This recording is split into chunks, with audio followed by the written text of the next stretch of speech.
Hello everyone and welcome back to the KryptoCraft server. Oh my gosh, I just love my Steve's Carts guy. I mean, it's just so simple. He drills through the ground for me. He's gonna place tracks all the way to the spawn hub, and then I'm gonna make myself a rail line just so that I can get there. I mean, sure, everyone else is probably gonna use the Nether, but I always just run home. I did hook up a portal. I don't know, I like the traditional thing of not having to worry about pigmen, or creepers, or spiders being on the other side of the portal, because my portal is currently just kind of sitting on a beach.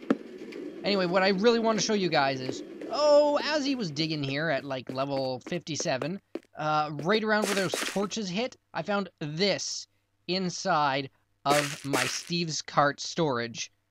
That's right, I thought it was iron on the wall, but as I looked after it, he had iridium. This stuff only shows up in like 1 in every 5 chunks by default, and this thing just drilled through it. So that's amazing. Oh, by the way, when it drills through coal, it refills its own engine if there was coal in it, but I'm currently running it on charcoal just because that was cheaper. So what am I going to do with iridium ore? I don't know, because I think it's fairly useless until you get 4 of it. Then you've got to blow it up in the implosion compressor. I think I might give it to Hannibal. I know that he's really into iridium right now.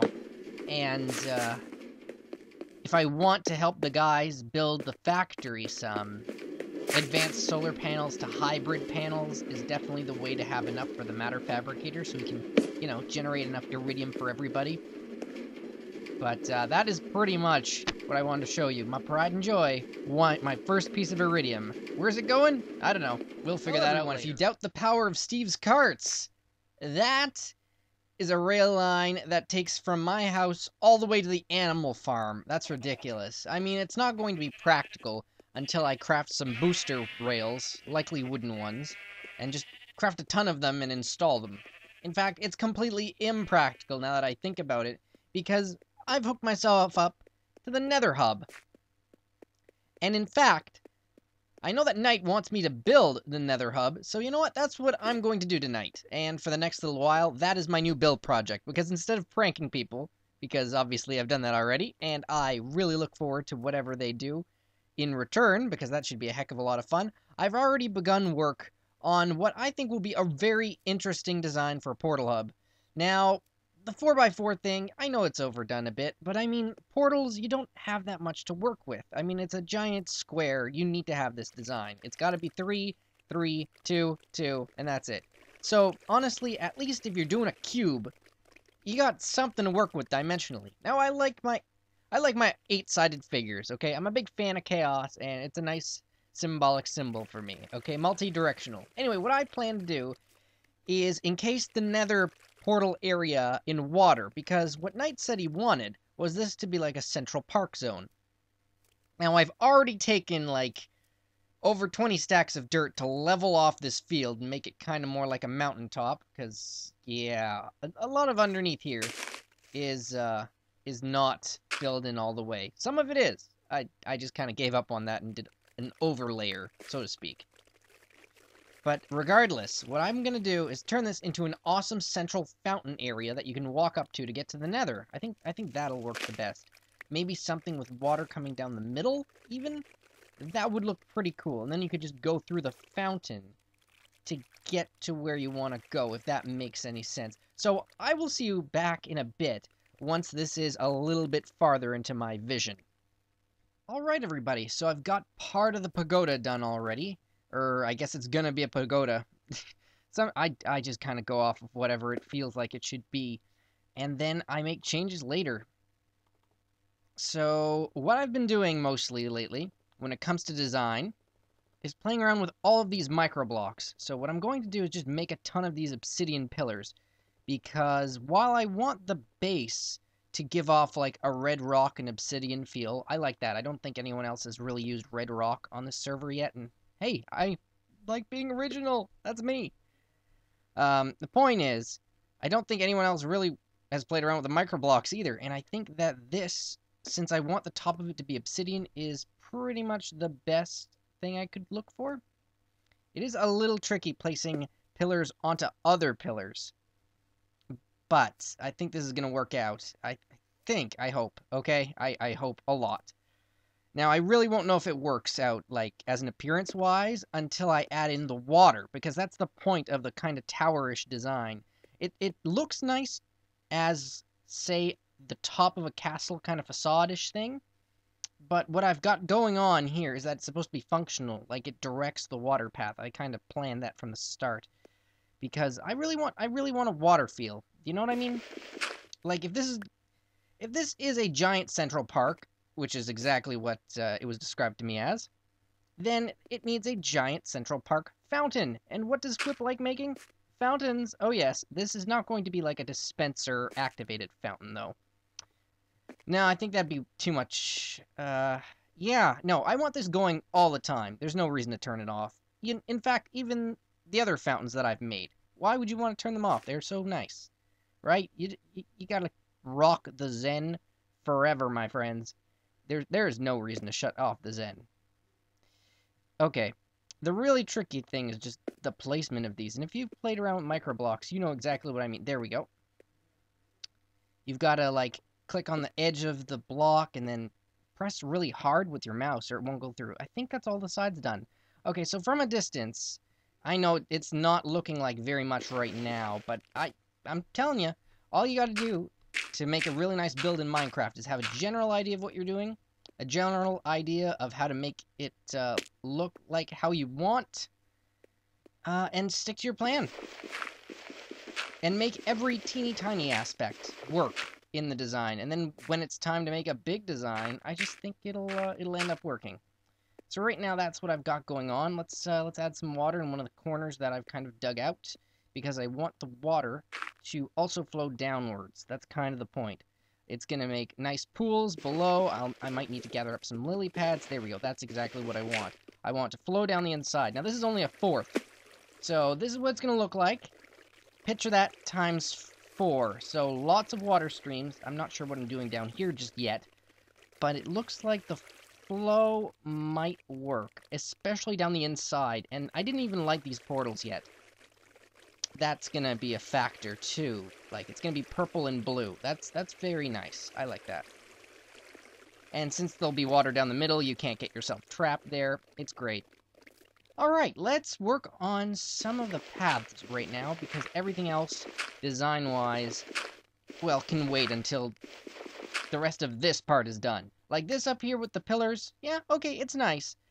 But I want the whole thing as a whole to come together, so we'll worry about the smaller bits, because I could play with microblocks forever, just putting on corners and panels, but until I get this part and the pathways complete, that just might be more of a waste of my time. So let's skip forward again in time to a point where I've gotten that at least a bit worked on.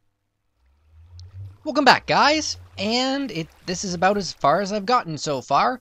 We've got a Twilight Forest portal on top of it, so that people can, well, they can't swim up the middle anymore, because after getting some feedback from the other people here on the KryptoCraft server, they determined, well, first of all, Supreme, also known as Lasquatch, came through the middle, got scared, swam up, and ended up in the Twilight Forest. So they said, please close off the middle for everybody who's not quite familiar with it yet. That made sense. They also said add in some bridges. So that is exactly what I am doing right now. And honestly, I know that Knight says that I'm getting a bit addicted to these microblocks, but I gotta say, they're wonderful. I mean, look at this. Bridges need supports.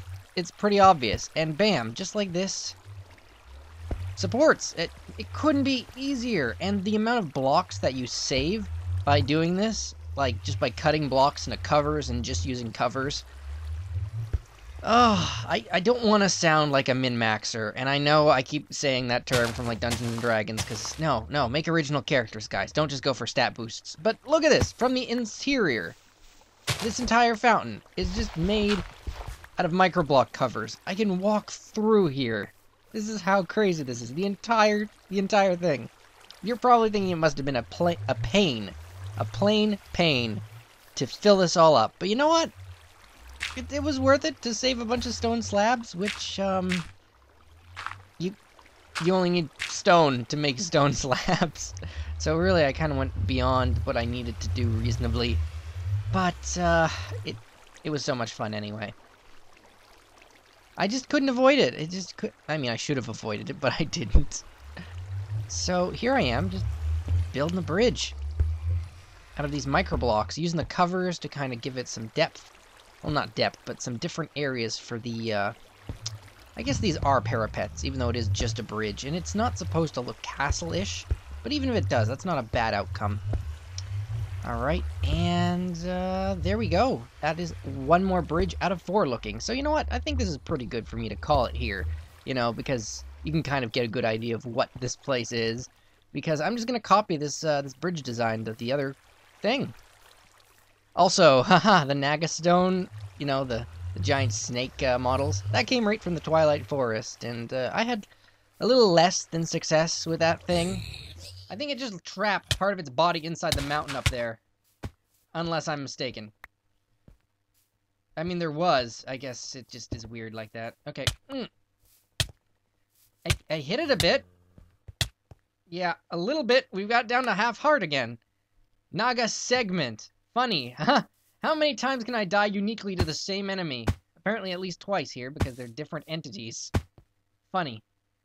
Because I think the entities of the Naga pieces don't actually have health values. I'm dead ending anyway. Yep. So, at least we'll know if I die in pieces or, you know, get bitten. Hilarious, isn't it? Yeah, I'm laughing up a storm while my inventory loads and I need to find my sword again. Oh, it's on the side this time. Great. Yep. All I ever need is this sword. That's it. We don't need food anymore, guys. It's a fight to the death, and I suck. So congratulations. We get to see this today. Okay. There. I'm not even fast enough. I don't think it's possibly fast enough to attack this thing before it hits you. There we go. Stabbed it a bit. Okay. Around the clock. Okay. Feels like I'm playing solitaire until I die. Yep. There we go. And this time I've chosen to conveniently die in the middle of the arena. Wow, yeah, Fwipp, where did your strategy go, right? I think you forgot to strategize at all this time, because now I've got to run past its friggin' head before I can get any of my stuff back. And since my entire success rate is based on getting that sword before I die, I got problems. There we go. Well, I lucked out there before it attacked me. Okay, there we go. Okay. If I can get it, like, under half health, I might be able to do this. Or at least follow it until it does this. Okay. Oh my god, there's no time to regenerate my health. It regenerates its health, so, yeah, we're just screwed here, guys. We're just screwed. Today I've got a full diamond armor.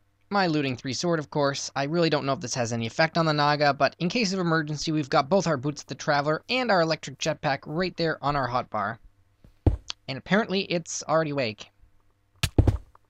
Okay, this is bad. Yeah. I didn't even realize it was awake already. Well, guys, yeah, apparently one of the most important things to do when you're fighting a boss is recognize what the heck's going on with it. Okay. Ooh. Wow, this is very bad. I think I need to have a bow. That's one thing I haven't gotten yet. Yeah, definitely a bow would be useful. I mean, I've got my health potions, sure. But there's only so much a health potion can do against this thing. Especially when it seems to still be laggy. No, I don't think I can fight this yet. Let's put on an electric jetpack and just fly out of here. Because as far as I'm aware, he cannot get us, even though we're up in the air. Let's just try that. Okay, hey. Yeah. This isn't, oh, wow, yeah, he's gonna eat the ground underneath you if you stay up on these, apparently. It's a good thing I still have my super special, awesome boots that will never take fall damage.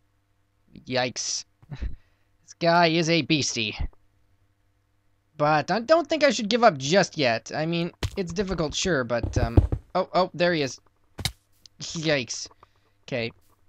Yeah, he's very dangerous. And you definitely don't want to just walk into him. Apparently, just simply attacking him isn't enough, but I'm not sure how to rectify this situation any. At the very least, this is a good way to mine these blocks without needing to actually use mining. Oh, wow. Oh, I don't like it when he jumbles up like that. His segments deal damage to you the more you touch them, so obviously I've got problems.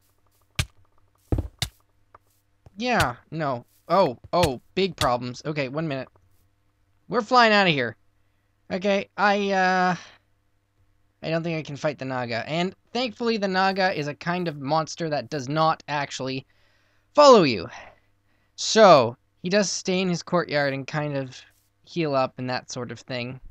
Obviously, he can't get to me when I'm way up here. Let's leave him there. Even though I'm in full diamond gear, I've taken some significant damage. And I think we should just move on to exploring the rest of the Twilight Forest. Yeah, I guess I'm gonna have to fight that again someday. Maybe diamond armor. My quarries, incidentally, found a lot of diamonds for me the other day, so that is still on my to-do list.